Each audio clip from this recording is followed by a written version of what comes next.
Les mains de Dylan se figèrent à mi-parcours vers le vieux carton détrempé. Son souffle se coinça dans sa gorge lorsqu'il vit ce qu'il contenait. La pluie s'était arrêtée, mais pas les battements affolés de son cœur. Ce n'était pas un tas d'ordures comme il l'avait espéré pour trouver un abri. C'était un chiot berger allemand à l'agonie, respirant à peine. Une patte arrière tordue dans un angle impossible. Le garçon de 12 ans, sans toit ni famille, recula en trébuchant, manquant de peu de perdre l'équilibre sur le sol boueux de la gorge de Harrington. Son estomac vide se contracta alors qu'il observait la minuscule poitrine du chiot se soulever et retomber en de fragiles, désespérés soupirs. Ce n'était censé être qu'une nouvelle journée de survie. Une autre expédition de récupération dans les rues de Pinbrook, petite ville perdue du Montana. Mais à la place, Dylan se retrouva face à des yeux sombres qui reflétaient la même solitude qu'il reconnaissait dans son propre regard. Le gémissement faible du chiot traversa le silence de la montagne comme une prière. « Ne meurs pas !» murmura Dylan, la voix tremblante, alors qu'il plongeait ses doigts, frissonnants, dans la boîte. « On n'a plus que l'un l'autre maintenant. » Comment un enfant brisé et un chien infirme étaient-ils devenus l'unique salut l'un de l'autre? Laissez un like et partagez vos impressions dans les commentaires en indiquant aussi la ville d'où vous regardez cette histoire. Voyons jusqu'où peut voyager ce récit. Maintenant, poursuivons. 6 semaines plus tôt, Dylan Matthews avait appris que les garçons de 12 ans pouvaient disparaître aussi facilement que de la petite monnaie glissée entre 2 coussins de canapé. Personne ne cherchait ce qu'il ne voulait pas trouver. Les rues de Pinbrook, 3400 habitants, l'avaient avalé tout entier le jour où sa mère, Rebecca Lynn, avait choisi son aiguille plutôt que son fils pour la dernière fois. « Tu es trop de problèmes, Dylan », avait-elle dit, le regard déjà flou, perdu dans son univers brumeux. « Je n'y arrive plus. » La porte de la chambre de motel s'était refermée doucement, laissant l'enfant debout sur le parking avec pour seule richesse les vêtements qu'il portait et la brutale réalisation que même une mère pouvait avoir ses limites. 8 mois plus tard, Dylan avait construit une existence dans les recoins oubliés de la petite ville de montagne. Son refuge était un entrepôt désaffecté en périphérie où les vitres brisées laissaient passer plus de froid que de lumière. Sa routine était simple, survivre.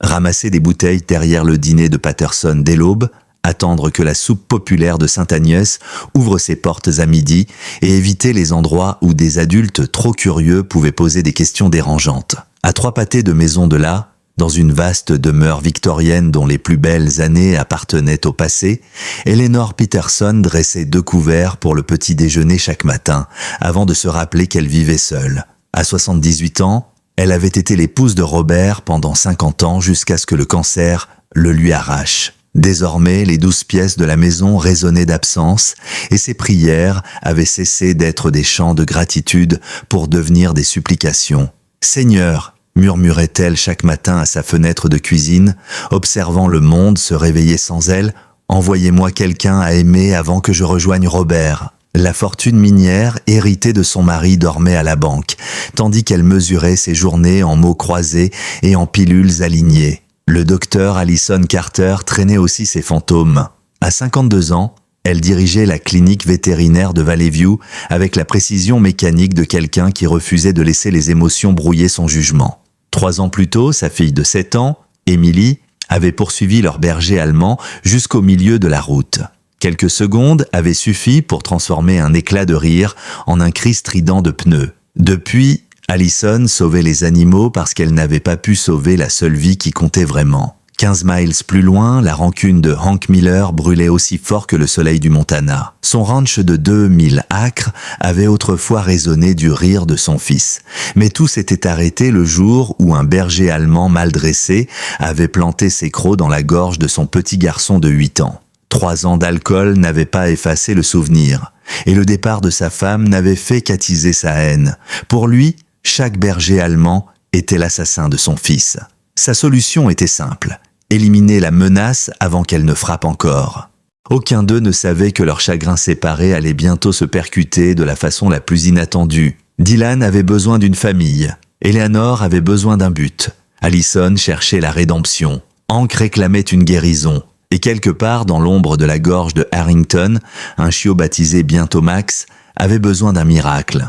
Parfois, ce sont les morceaux brisés qui s'assemblent et forment quelque chose de plus fort qu'avant. Le soleil du matin projetait de longues ombres sur le ranch Miller quand Jack Morrison traversa la cour vers la grange, ses bottes écrasant l'herbe gelée. À 23 ans, il travaillait pour Hank depuis 2 ans, assez pour savoir quand son patron s'enfonçait dans une de ses humeurs sombres. La bouteille de whisky vide sur le perron et le fusil posé contre la porte en disaient long sur la nuit passée. « Jack !» La voix de Hank claqua dans l'air comme un coup de fouet. « Viens par ici, on a un problème. » Jack trouva Hank penché sur une caisse en bois dans la grange, les traits déformés par une rage familière. À l'intérieur, un chiot berger allemand, pas plus gros qu'un pain, peinait à se tenir debout sur 3 pattes. La 4e, sa patte arrière droite, était pliée dans un angle grotesque, visiblement déformé depuis la naissance. Pourtant, ses yeux sombres brillaient d'une intelligence douloureuse. « La mère en est morte en m'étant bas !» cracha Hank, ses mains tremblant de colère contenue. « J'aurais dû me méfier de cette lignée. » Jack s'agenouilla à côté de la caisse, observant les efforts vains du chiot pour se redresser. « Ce n'est qu'un bébé, monsieur Miller. Peut-être que le vétérinaire pourrait... » « Pas de vétérinaire. » La voix de Hank coupa l'air comme un glaçon. « Cette race maudite a tué mon garçon, et je n'en veux plus sur ma terre, même pas un éclopé. » Le souvenir le frappa comme un coup de poing, comme à chaque fois. Tommy, 8 ans, son sourire édenté, ses taches de rousseur courant dans les champs de ce même ranch. Le berger allemand du voisin s'était échappé, confus, agressif, voyant l'enfant courir comme une proie. Quand Hank les avait rejoints, il était trop tard. Les derniers mots de Tommy avaient été un souffle. « Aide-le, papa !» Pas lui-même, mais le chien combattait à coups de bâton sous la panique. Hank secoua la tête, refusant que le souvenir prenne le dessus. « Amène-le à la gorge de Harrington », ordonna-t-il d'une voix creuse. « Que la nature fasse ce que je n'ai pas le courage d'assumer. » L'estomac de Jack se noua. La gorge de Harrington, il savait bien ce que ça signifiait. 15 miles de route sinueuse à travers les montagnes, menant à un canyon isolé où Hank Miller abandonnait depuis des années tout ce qu'il voulait effacer. Là-bas, rien ne survivait. Trop loin de la ville, trop rude pour qu'un petit être fragile puisse s'en sortir. Monsieur Miller, peut-être qu'on pourrait trouver une famille pour lui. Il y a sûrement des gens qui... « Tu es sourd, garçon ?» gronda Hank en effleurant le fusil. « Ce machin part à la gorge aujourd'hui. Sinon, tu peux chercher un autre boulot, un autre comté même. » Le regard de Jack se posa sur le chiot qui avait cessé de lutter et s'était couché de côté, haletant. Quand son ombre tomba sur lui, le petit remua faiblement la queue, comme s'il avait encore assez de confiance pour croire en une main secourable. Cette confiance brisa quelque chose dans la poitrine de Jack. 1 heure plus tard, son vieux pick-up cahotait sur la route de montagne. Le chiot, roulé dans une couverture de cheval qui sentait encore le foin, reposait dans un carton sur le siège passager. À intervalles réguliers, un gémissement étouffé s'élevait et chaque fois, la résolution de Jack vacillait. « Je suis désolé, petit gars », murmura-t-il, les doigts crispés sur le volant. « J'ai une famille à nourrir, moi. Je peux pas me permettre de perdre ce boulot. » Mais ses propres paroles sonnaient creux. Sa petite amie Mary attendait un bébé et trouver du travail à Pine Brook n'était pas chose facile. Hank Miller payait mieux que quiconque dans le comté, même si le prix à payer était parfois la conscience d'un homme. La gorge s'ouvrit devant eux, comme une plaie béante dans la terre, profond, sombre, même à midi. Jack coupa le moteur, saisit la boîte et la déposa sous un surplomb rocheux qui protégerait au moins l'animal de la pluie. Un maigre geste de miséricorde dans une situation sans issue. « Peut-être que quelqu'un te trouvera » souffla-t-il. « Un randonneur ou je ne sais qui ?» Le chiot le fixait toujours, les yeux pleins d'une confiance obstinée. Jack sortit un morceau de pain de son panier repas et le glissa dans le carton. Ce n'était pas grand-chose, mais c'était un petit signe d'attention. Puis il tourna les talons, remonta dans son camion et s'éloigna. Dans son rétroviseur, le carton rapetissait jusqu'à disparaître, mais les yeux de l'animal restaient imprimés dans sa mémoire comme une brûlure. À 15 miles de là, Dylan Matthews entamait son exploration quotidienne, ignorant encore que le destin le conduisait droit vers cette gorge. Depuis 2 jours, son ventre criait famine. Le secteur autour du diner de Patterson avait déjà été fouillé par d'autres miséreux, et la soupe populaire n'ouvrirait pas avant 6 heures. Alors il prit le risque de s'aventurer plus loin vers les sentiers de randonnée qui serpentaient dans les collines. Parfois, les touristes laissaient tomber des bouteilles consignées ou oubliaient une boîte de conserve dans leur sac de camping.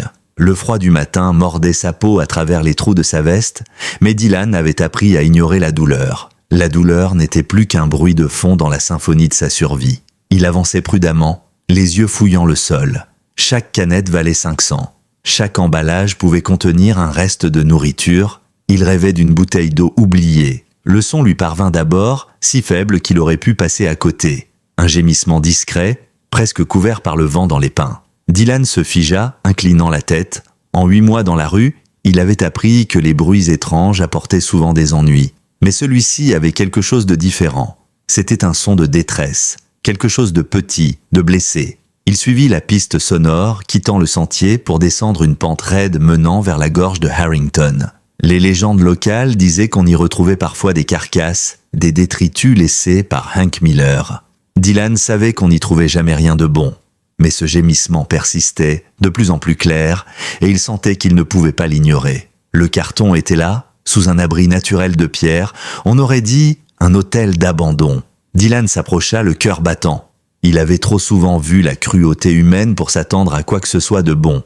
On ne jetait pas seulement des ordures, parfois on jetait la vie. Quand il pencha la tête, son souffle se coupa. Un chiot berger allemand, plus petit que prévu, à peine 4 mois. Son pelage mêlait le blé et l'ombre.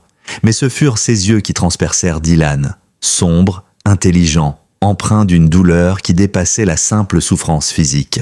Des yeux qui disaient « Je ne suis pas voulu ». La patte arrière était tournée bizarrement, raccourcie et pliée vers l'intérieur. Même allongé, Dylan voyait que le membre ne supporterait jamais son poids. Quelqu'un avait vu cette imperfection et décidé que tout l'animal était sans valeur. « Salut mon grand », murmura Dylan, la voix brisée par une émotion qu'il n'avait pas ressentie depuis des mois. « Qu'est-ce que tu fais ici tout seul ?» À l'entente de sa voix, le chiot battit faiblement la queue, une flamme d'espoir dans ses yeux tristes. Dylan sentit sa poitrine se serrer. Il connaissait ce regard. C'était le même qu'il voyait dans son reflet, dans les vitrines, dans les flaques. L'expression de quelqu'un qui attend un sauvetage qui ne viendrait peut-être jamais. Il tendit la main, touchant doucement le pelage. Le chiot était déshydraté, son museau sec et chaud. Sa respiration, faible mais régulière. Et quand Dylan le caressa, l'animal se pressa contre lui avec une gratitude désespérée. « Toi aussi on t'a jeté, pas vrai ?» souffla-t-il, la gorge nouée. « On t'a laissé parce que tu n'étais pas parfait. » L'ironie ne lui échappa pas. Lui, rejeté par sa propre mère. Et ce chien, rejeté par son éleveur, 2 âmes cassées, réunies dans un lieu où les choses brisées disparaissaient. Mais Dylan vit dans ce chiot autre chose que la faiblesse. Pas un fardeau, mais une force différente. Pas un déchet, mais un trésor. Son estomac protesta violemment, lui rappelant qu'il n'avait qu'une seule boîte de soupe dans son entrepôt. Son repas du soir, son unique garantie de nourriture, avant le lendemain. Pourtant, en observant l'animal, il sut qu'il n'avait pas le choix. « T'as faim, pas vrai ?» dit-il doucement. « Viens, j'ai quelque chose, ce n'est pas grand-chose, mais c'est chaud. » La décision de l'emmener allait changer leur destin. Impossible de grimper la pente avec le carton. Dylan ôta sa veste élimée, enveloppa le chiot et le serra contre sa poitrine. Il sentit son cœur battre à toute allure. L'animal ne résista pas, comme s'il avait compris que ce garçon n'était pas une menace, mais un sauveur. La montée fut épuisante, chaque pas mesuré pour ne pas glisser. Plusieurs fois, Dylan dut s'arrêter, reprendre son souffle chuchotant pour rassurer son fragile fardeau. Mais le chiot resta calme, confiant. Alors qu'il reprenait la route vers la ville, Dylan se surprit à parler à son nouveau compagnon. « Je vais t'appeler Max », déclara-t-il. Le prénom de son grand-père, le seul adulte à l'avoir fait se sentir aimé avant qu'Alzheimer ne l'emporte. Mon grand-père était quelqu'un de bien. Je crois que toi aussi tu vas l'être. Max répondit par un soupir qui pouvait être de fatigue ou de contentement.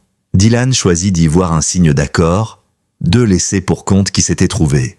Peut-être que ça suffisait. Peut-être que le fait de n'être voulu par personne signifiait qu'il pouvait s'appartenir entièrement. L'entrepôt abandonné n'avait jamais ressemblé à un foyer. Dylan y vivait depuis 3 mois, attiré par l'oubli qui l'entourait et par la plateforme de chargement qui offrait un peu de protection contre le vent glacial du Montana. Mais ce soir-là, quand il franchit le seuil avec Max serré dans sa veste, l'endroit sembla changer. Comme si, pour la première fois, ce vaste espace vide pouvait devenir quelque chose de plus qu'un simple abri de fortune. Dans un coin éloigné, des vitres brisées, Dylan avait rassemblé des cartons récupérés derrière l'épicerie et des journaux ramassés dans les bacs de recyclage de la bibliothèque. Il y avait construit une sorte de nid rudimentaire. Il y installa Max avec précaution, arrangeant les papiers et les morceaux de carton pour former un semblant de lit. Le chiot le suivait du regard, alerte malgré l'épuisement qui alourdissait ses paupières. « On va commencer par la priorité », murmura Dylan. « fouillant dans son maigre stock. Il sortit sa dernière boîte de soupe, la seule chose qui se rapprochait d'un repas complet. Avec un vieil ouvre-boîte rouillé qu'il avait trouvé des mois plus tôt, il la fit céder et versa le liquide dans un petit récipient en plastique à peu près propre. La vapeur s'éleva, remplissant l'air d'une odeur réconfortante de poulet et de nouilles. Il laissa refroidir une partie pour Max, avant d'examiner plus attentivement sa patte déformée. Le garçon n'était pas vétérinaire, mais il voyait bien que la jambe n'était pas seulement tordue. Elle était plus courte que les autres, avec la patte tournée vers l'intérieur. Impossible de la poser au sol. Même le contact le plus doux faisait gémir Max de douleur. Dylan sentit son cœur se serrer. Lui aussi connaissait ce que c'était d'être vu comme abîmé, d'avoir des gens qui détournent les yeux parce qu'ils estiment que c'est trop compliqué de réparer. « C'est pas grave, mon grand », murmura-t-il, en caressant doucement l'animal. « Différent, ça veut pas dire moins bien. Mon grand-père disait toujours ça après son AVC. Être cassé, ça veut juste dire qu'il faut trouver d'autres façons d'être entier. » Max réussit à laper un peu de soupe tiède, langue rose glissant avec lenteur mais détermination. Dylan lui céda la moitié du contenu de la boîte, se contentant de la part restante. Ce repas partagé, maigre mais symbolique, fut pour lui le meilleur depuis longtemps. La faim lui tiraillait encore le ventre, mais il découvrit que donner avait eu un goût inattendu, celui de ne plus être seul. La nuit tomba, glaciale. Le chiot pleurnicha dans son sommeil, ses pattes se contractant comme si une douleur invisible le poursuivait jusque dans ses rêves. Chaque fois, Dylan se réveilla aussitôt, posant sa main sur le pelage pour apaiser les tremblements. Il murmurait des paroles rassurantes jusqu'à ce que le chiot se calme. La 4e nuit, Max quitta son petit nid et rampa pour venir se blottir contre lui. Dylan le serra contre sa poitrine, sentant cette chaleur fragile se mélanger à la sienne. « T'es pas juste cassé ?» chuchota-t-il dans le noir. « T'es courageux, plus que la plupart des gens que je connais. » Rapidement, leur quotidien s'organisa. Dylan se levait à l'aube, aidait Max à sortir en utilisant une vieille drapure qu'il avait transformée en harnais. Il le soutenait pour qu'il puisse faire quelques pas sur 3 pattes. C'était maladroit, épuisant pour eux deux.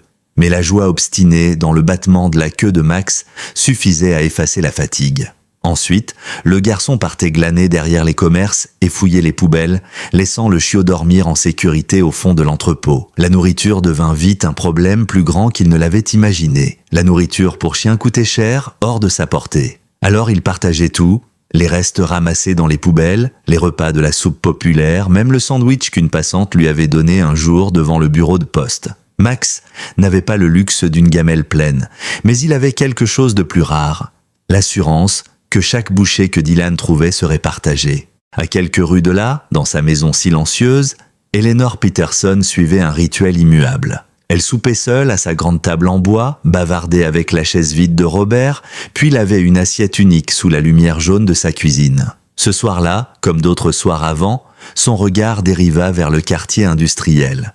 Elle croyait percevoir des signes, de petits changements. Comme si quelqu'un vivait désormais dans l'un de ces bâtiments à l'abandon. « Robert », murmura-t-elle en serrant son torchon, « j'ai l'impression qu'il y a un enfant dehors, quelque part, qui n'a nulle part où aller. Qu'est-ce que tu voudrais que je fasse ?» Le silence lui répondit, lourd et familier. Mais au fond d'elle, la mémoire de son mari lui dictait encore ses choix. Robert avait toujours été un homme de cœur. Il s'arrêtait pour aider les automobilistes en panne, payer les courses de parfaits inconnus lorsqu'il n'avait pas assez d'argent. Eleanor savait qu'il aurait voulu qu'elle aide. Pourtant, 2 années de solitude l'avaient rendue méfiante. Trop de gens voyaient en elle une proie facile.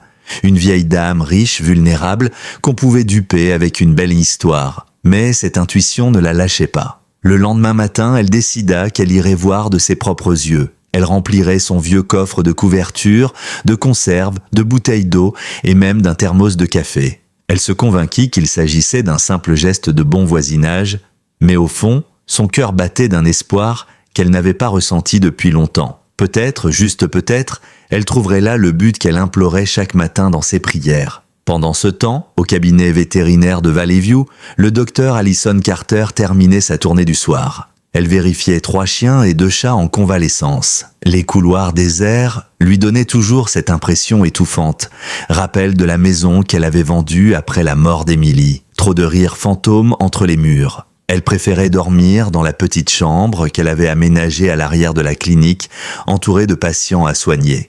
En rangeant ses médicaments, une image lui revint. celle de Jack Morrison transportant un carton vers son camion plus tôt dans la journée, alors qu'elle passait devant le Ranch Miller. Elle avait reconnu l'allure d'un chiot, et connaissant la haine obsessionnelle de Hank pour les bergers allemands, elle avait tout de suite soupçonné le pire. L'image d'Emily traversant la route à la poursuite de leur chien, Thor surgit alors, comme un éclat de mémoire trop vif.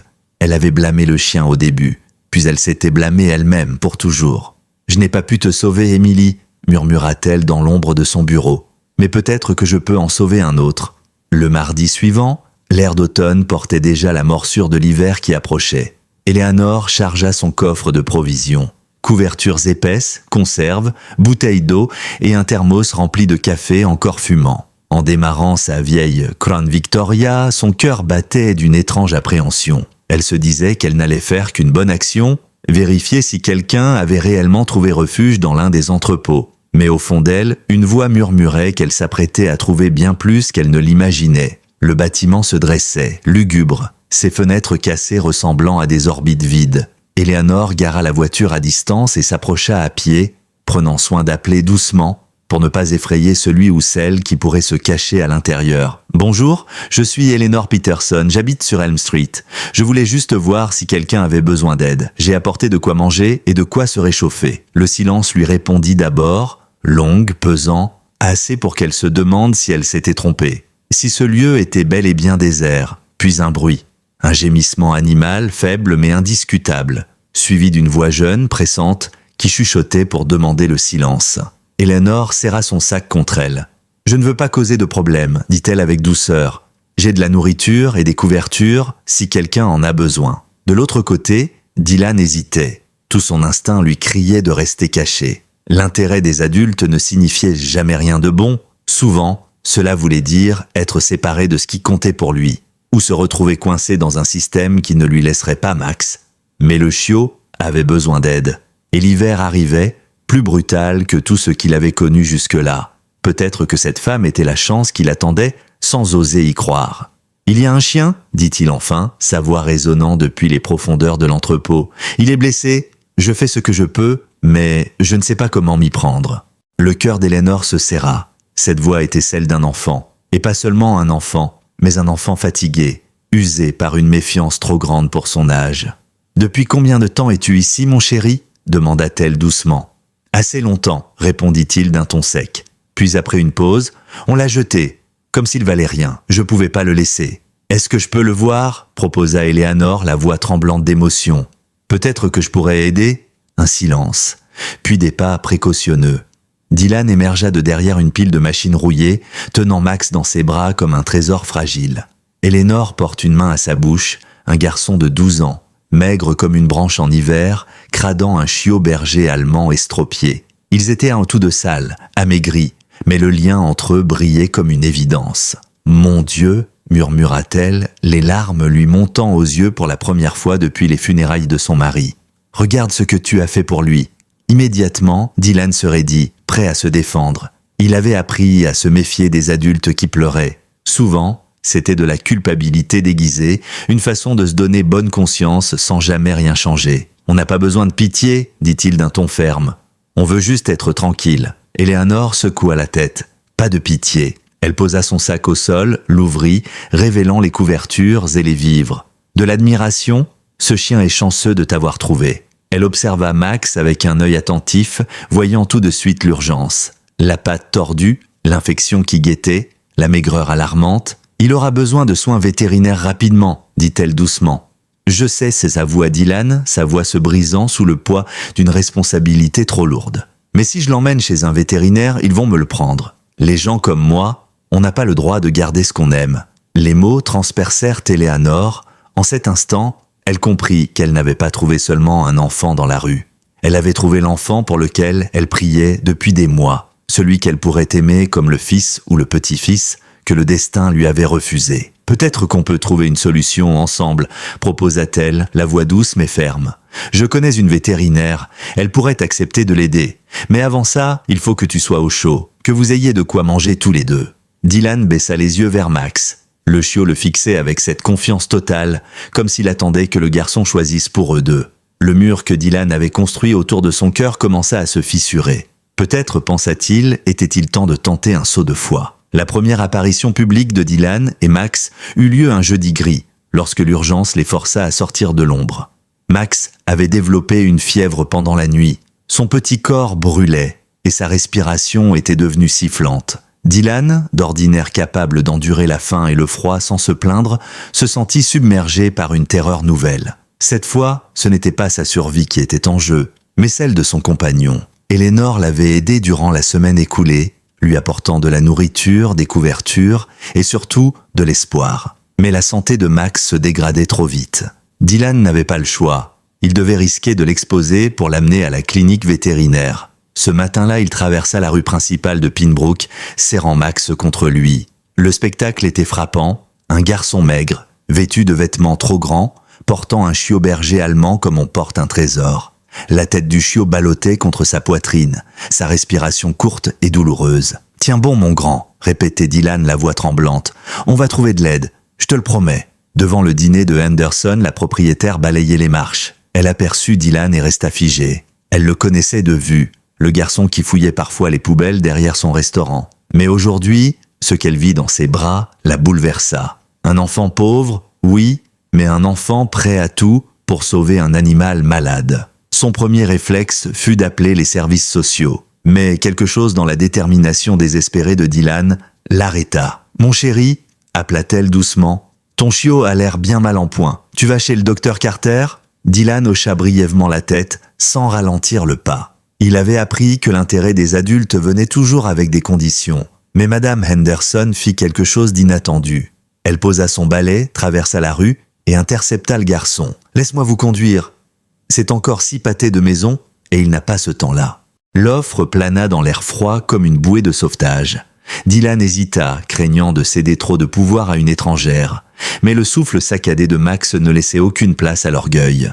Il accepta d'un signe de tête et monta dans la vieille berline de la restauratrice, le chiot toujours collé contre son torse. « Ça fait longtemps que je vous observe tous les deux, » dit doucement Madame Henderson en conduisant. « On dit que tu prends soin de lui tout seul. C'est quelque chose de très spécial. » La gorge de Dylan se serra. Il avait été jeté. Je pouvais pas laisser faire. « Non, je suppose que tu pouvais pas, » répondit la femme d'une voix douce, chargée de la sagesse maternelle accumulée en décennies. Ça prend un cœur particulier pour aimer ce que le monde abandonne. À la clinique vétérinaire de Valley View, le docteur Allison Carter terminait une consultation lorsqu'elle aperçut par la fenêtre la silhouette de Dylan. Le garçon avançait avec une infinie précaution, son visage marqué d'une inquiétude qui ne devrait pas appartenir à un enfant de 12 ans. Dans ses bras, le chiot qu'elle avait déjà remarqué à distance quelques jours plus tôt. Allison sentit son cœur se serrer. Elle connaissait ce regard, celui de quelqu'un prêt à tout pour ne pas perdre la seule chose qui lui restait. En ouvrant la porte de la clinique,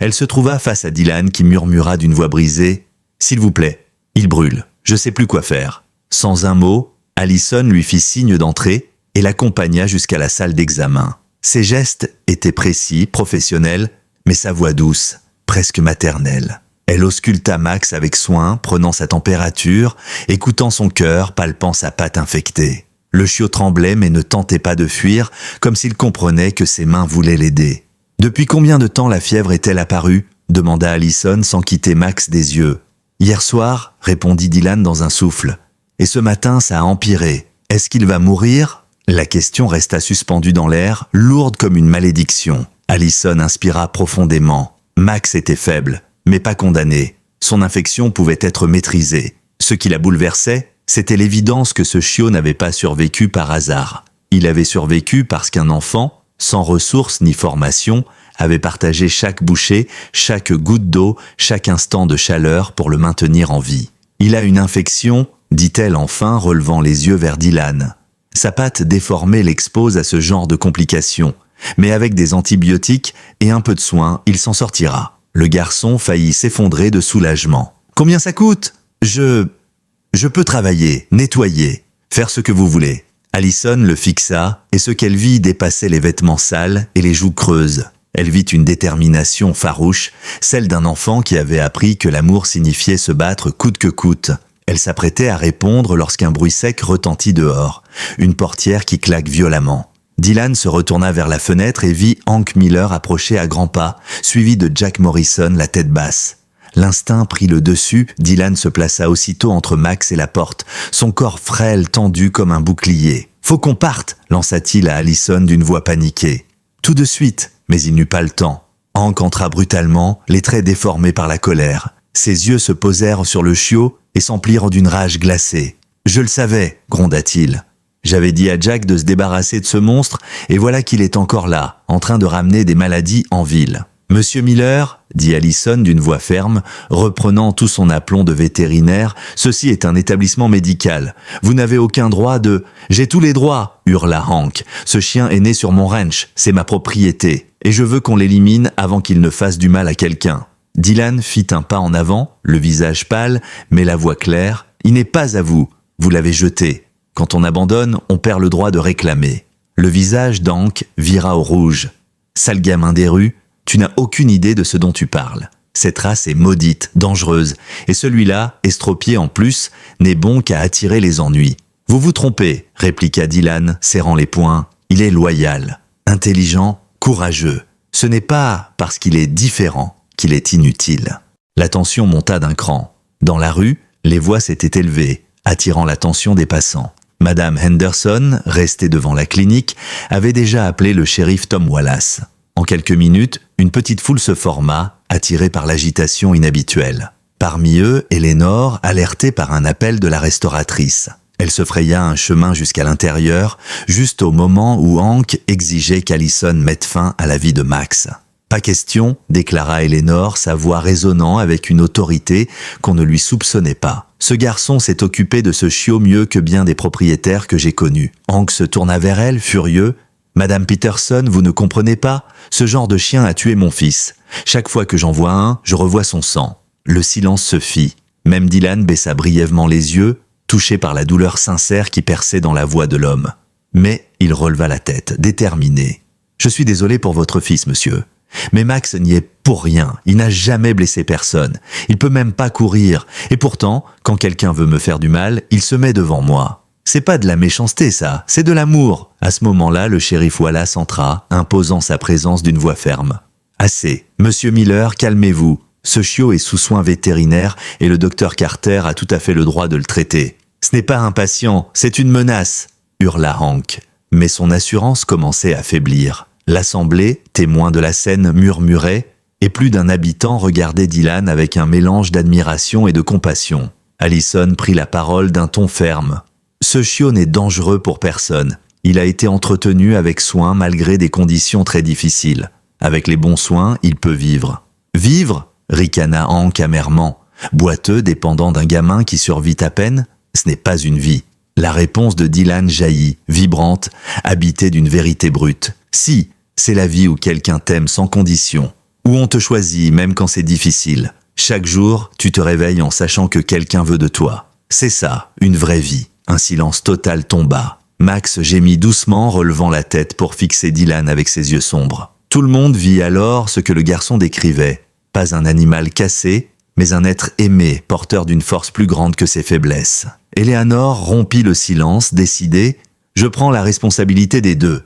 Dylan et Max vivront chez moi le temps de régler les aspects légaux. » La déclaration claqua dans l'air comme un coup de tonnerre. Dylan baissa les yeux vers Max, dont le regard semblait attendre son choix. Et pour la première fois depuis longtemps, il sentit que peut-être une porte s'ouvrait devant eux. La vieille maison victorienne d'Eleanor se dressait fièrement au bout d'Elm Street.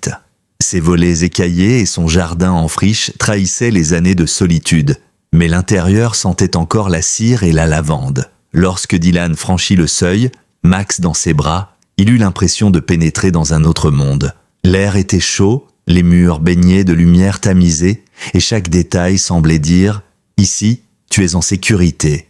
Eleanor avait préparé une chambre pour lui, la première vraie chambre qu'il voyait depuis des mois. Un lit couvert d'une couette épaisse, une commode ancienne, des rideaux tirés. Dylan resta figé sur le pas de la porte, comme s'il craignait de salir ce décor en y entrant. « C'est pour toi et Max », dit Eleanor d'une voix douce. « Vous méritez un endroit qui vous appartient. » Le garçon déposa Max sur le lit. Le chiot renifla timidement la couverture, puis s'y roula avec un soupir de contentement. Dylan, les yeux brillants, murmura « On dirait qu'il n'arrive pas à y croire. Moi non plus. » Les jours suivants, un rythme nouveau s'installa. Eleanor l'inscrivit à des cours par correspondance et l'aida chaque soir à rattraper le retard accumulé. Elle lui montra comment utiliser correctement les couverts, comment plier ses vêtements, comment entretenir un espace qui était enfin le sien. Pour la première fois depuis longtemps, Dylan découvrait ce que signifiait vivre dans un foyer. Max, de son côté, bénéficiait des soins du docteur Carter. L'opération pour nettoyer l'infection de sa patte fut délicate mais réussie. Il ne marcherait jamais comme un chien normal, mais la douleur s'était apaisée et ses mouvements gagnaient en confiance. Dylan assistait à chaque rendez-vous, retenant chaque conseil, chaque geste comme si sa propre vie en dépendait. Les habitants de Pembroke commencèrent à s'habituer à la présence du duo. On les voyait parfois dans la rue principale.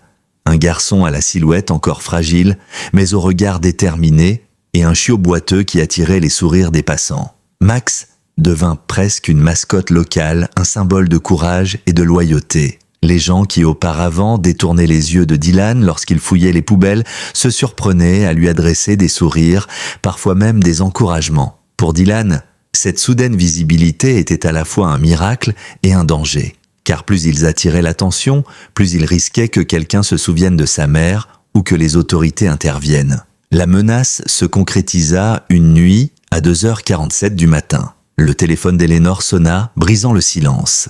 Dylan, à moitié endormi, entendit sa protectrice répondre dans le salon. Sa voix monta, chargée d'une émotion qu'il n'avait jamais entendue chez elle. « Qu'est-ce que vous voulez dire par elle a des droits ? Cette femme l'a abandonnée depuis 8 mois. Elle l'a laissé mourir dans un parking miteux. » Le sang de Dylan se glaça. Il connaissait cette voix, même filtrée par la distance.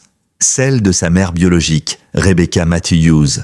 Elle refaisait surface, réclamant des droits qu'elle avait reniés. Dylan descendit les marches, Max boitant fidèlement à ses côtés. En bas, Eleanor raccrochait le combiné avec colère. Lorsqu'elle leva les yeux vers Dylan, son expression se déchira entre tendresse et inquiétude. « Elle veut te reprendre », dit-elle sans détour. « Ta mère affirme qu'elle est sobre depuis 30 jours. Elle a engagé un avocat et demande la restitution de ses droits parentaux. » Le garçon se sentit chanceler. « Je veux pas retourner avec elle », souffla-t-il. « Je peux pas ?»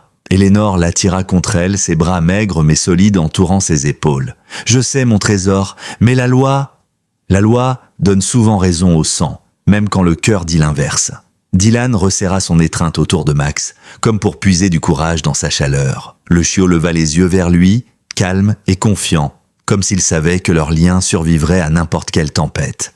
Mais au fond, Dylan sentait que leur famille improvisée allait être mise à rude épreuve. Les semaines suivantes furent un tourbillon. L'histoire de Dylan et Max avait attiré l'attention des médias locaux. Un journaliste de Billings avait écrit un article intitulé « Un garçon et son chien à 3 pattes, l'amour plus fort que l'abandon ».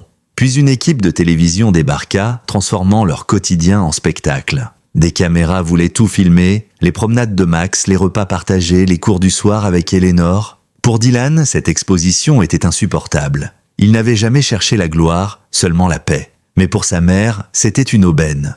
Rebecca Matthews se présenta aux caméras comme une femme réhabilitée, prête à reprendre sa place. Ses larmes, soigneusement calculées, ses promesses creuses, tout sonnait faux pour Dylan. Il connaissait ce jeu, l'avait vu 1000 fois. Un après-midi, Eleanor le trouva assis sur le perron. Max couché à ses pieds. « Qu'est-ce qui t'inquiète, mon cœur ?» demanda-t-elle. « Ils vont me reprendre, murmura-t-il. Et elle déteste les chiens. Elle voudra pas de Max. » Eleanor pose une main rassurante sur son épaule. « Nous allons nous battre. J'ai déjà engagé une avocate à Billings. Tu n'es pas seul. » Mais Dylan voyait bien dans ses yeux que la bataille allait être difficile. La loi n'était pas faite pour les enfants comme lui, ni pour les chiens comme Max. Elle était faite pour donner des secondes chances aux adultes qui savaient manipuler les mots. Et pourtant, malgré la peur, quelque chose avait changé. Dylan n'était plus seul dans son entrepôt glacé. Il avait Eleanor, il avait Allison et il avait Max. Ensemble, ils formaient une famille née non pas du sang, mais du choix. Et cette vérité, il était prêt à la défendre, peu importe le prix. La salle d'audience sentait le bois ancien et la poussière des années. Lorsque Dylan entra, tenant la main d'Eleanor et accompagné de Max qui boitait à ses côtés, il eut l'impression d'être englouti par un monde trop grand pour lui. Mais il savait qu'il n'avait pas le choix. Aujourd'hui, un juge allait décider de son avenir. En face, Rebecca Matthews s'était métamorphosée. Ses cheveux blonds étaient coiffés avec soin, son tailleur gris sobre mais élégant, son maquillage calculé pour inspirer la confiance. Elle tenait un mouchoir blanc qu'elle portait régulièrement à ses yeux, comme pour rappeler qu'elle était une mère repentante. Son avocat parlait avec aisance. Ma cliente a terminé un programme de réhabilitation de 90 jours. Elle est sobre depuis plus de 4 mois, a trouvé un logement stable et un emploi. Elle est prête à offrir à son fils un foyer structuré. Dylan sentit son estomac se tordre. Chaque mot sonnait comme une répétition bien huilée. Il avait entendu ce discours tant de fois. Promesses, larmes, nouvelles résolutions. Mais derrière le vernis, il connaissait la vérité. L'incapacité de sa mère à aimer quelqu'un plus qu'elle-même. L'avocate d'Eleanor, maître Margaret Chen, se leva pour contre-interroger. « Madame Matthews, combien de fois avez-vous suivi des programmes de réhabilitation au cours des 5 dernières années ?» Rebecca hésita, ses yeux cherchant un soutien chez son avocat. « Je ne sais pas. Ce n'est pas pertinent. Cette fois est différente. » « N'est-ce pas vrai que vous aviez déjà promis un nouveau départ après vos 3 précédentes cures ?» insista l'avocate. Rebecca se raidit. « Oui, mais maintenant j'ai trouvé la foi. J'ai changé. » Lorsque la question des animaux fut abordée, Rebecca perdit son masque. « Les chiens coûtent cher. Et celui-ci, il est handicapé. Dylan devrait apprendre à se tourner vers les gens, pas vers un animal estropié. » Ces mots frappèrent Dylan comme un coup de poing.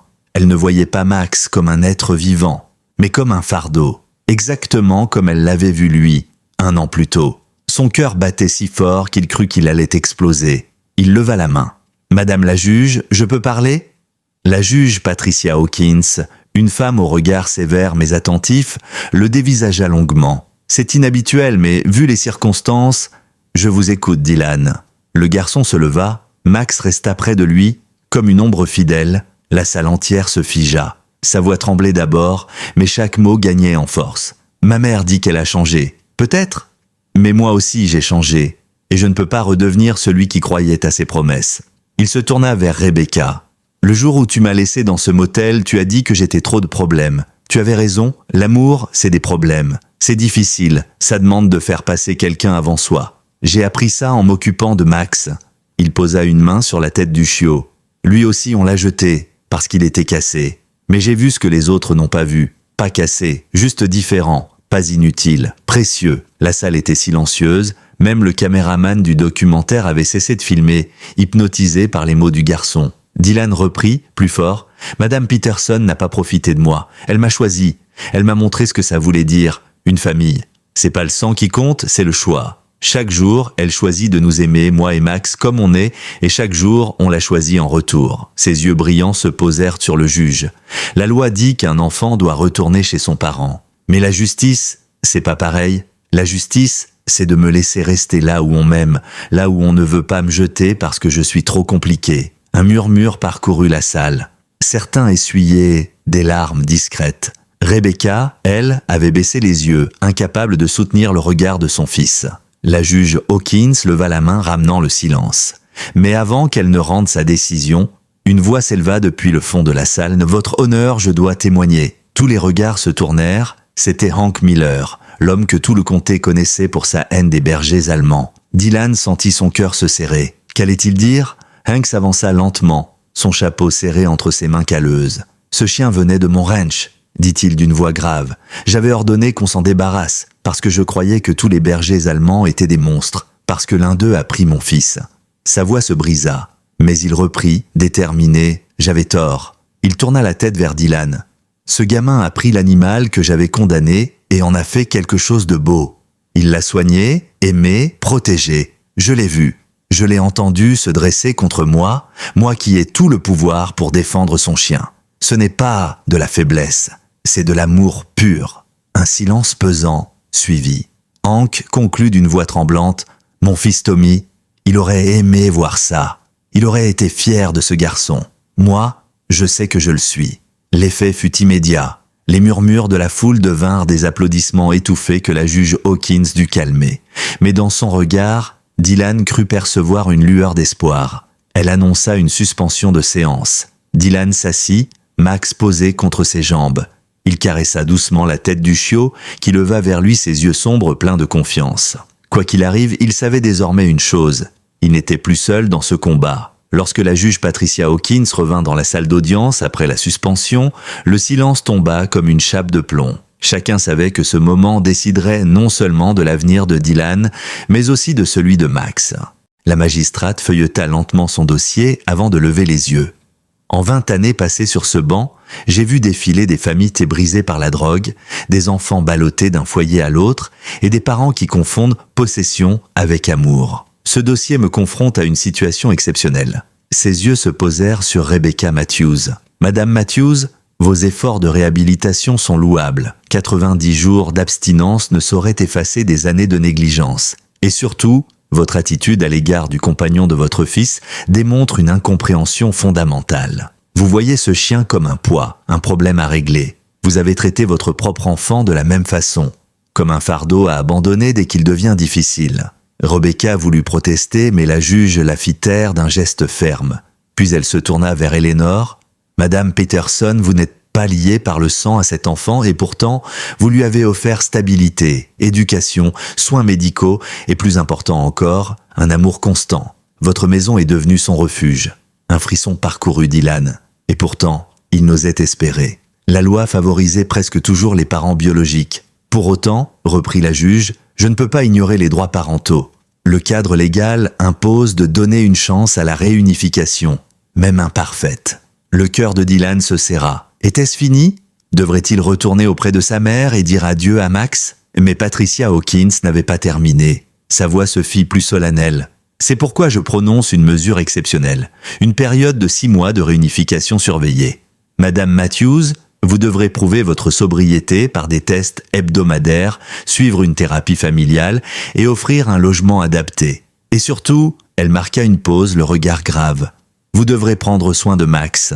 Un murmure parcourut la salle. La juge continua. Ce chien n'est pas un simple animal. Il est reconnu comme compagnon thérapeutique essentiel à l'équilibre émotionnel de Dylan. Toute négligence, tout refus de le soigner ou de l'accepter entraînera immédiatement la perte de vos droits parentaux.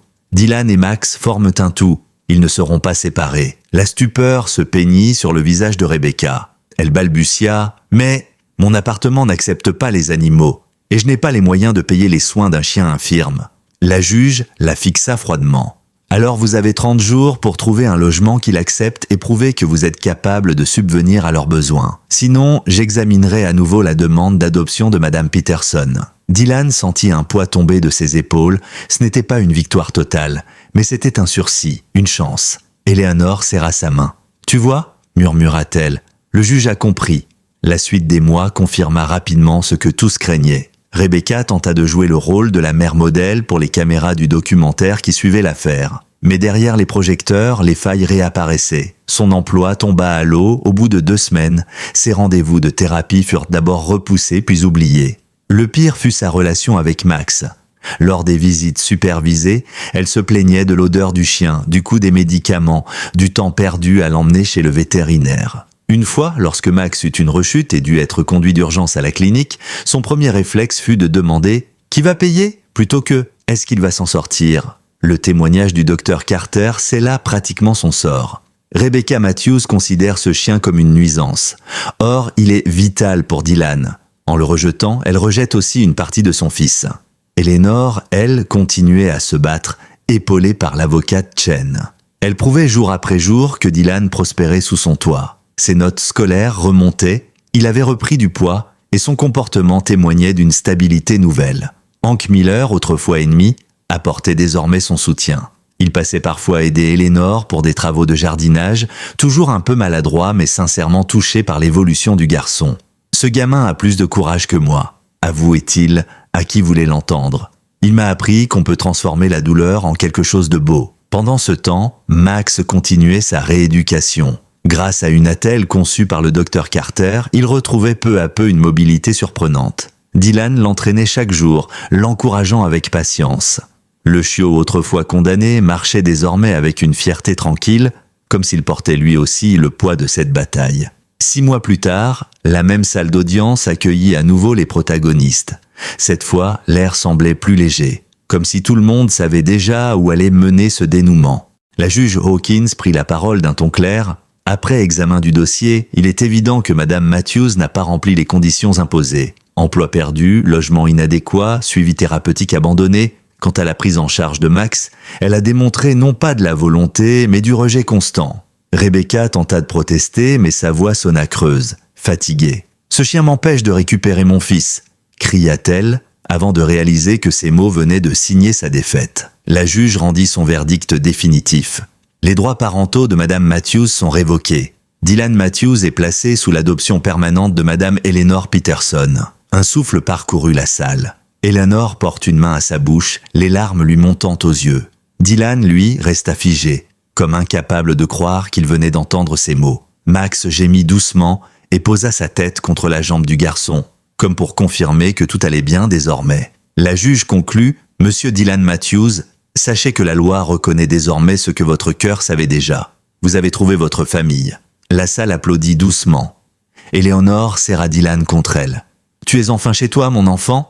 Le matin où le jugement fut officiellement entériné, Éléonore ouvrit les volets de sa maison victorienne avec un sourire qu'elle n'avait pas eu depuis des années. Dylan se tenait sur le perron, Max assis fièrement à ses côtés, portant pour la première fois un collier de cuir neuf. Gravé en lettres dorées, on pouvait lire « Max Peterson, héros ». C'était un cadeau de Hank Miller venu lui-même l'attacher autour du cou du chien. L'ancien rancher, autrefois consumé par la haine, avait trouvé une forme de rédemption en reconnaissant la valeur de ce chiot qu'il avait voulu condamner. « Il mérite ça », avait-il dit d'une voix rauque. « Et toi aussi, gamin ». Dylan, ému, n'avait pu que murmurer un « merci » sincère. Pour lui, ce collier n'était pas seulement un accessoire. C'était une médaille, la preuve que Max appartenait enfin quelque part. Les jours suivants, un nouveau chapitre commença. Dylan découvrait la vie d'un enfant qui avait un foyer, une famille, des responsabilités. Eleanor, désormais sa grand-mère adoptive, l'accompagnait chaque matin dans ses cours à domicile, puis l'aidait le soir avec patience. Mais ce qui changea le plus, ce fut l'avenir que la communauté elle-même dessinait pour lui et Max. Le district scolaire, touché par leur histoire, proposa d'intégrer Max dans un programme pilote de chiens de thérapie pour élèves en difficulté. « Nous voulons qu'il vienne à l'école avec toi, Dylan », expliqua la directrice. Son courage et sa différence parleront aux enfants qui traversent des épreuves.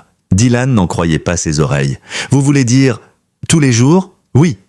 Il sera officiellement un chien de soutien. » Max semblait comprendre. Sa queue battait doucement le sol, ses yeux attentifs posés sur Dylan. Le garçon sourit pour la première fois sans réserve, imaginant son compagnon marcher fièrement dans les couloirs d'une école, offrant du réconfort aux autres, comme il l'avait toujours fait pour lui. La maison d'Eleanor reprit vie.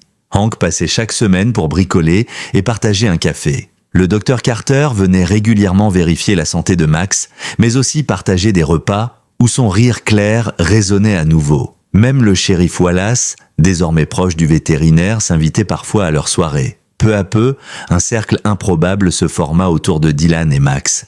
Une famille choisie, tissée de blessures anciennes mais soudée par la guérison. Pourtant, Eleanor restait pragmatique. Un soir, elle appela Dylan dans le salon et lui montra des documents. « Je ne suis pas éternel, mon trésor. J'ai créé un fonds pour toi et Max.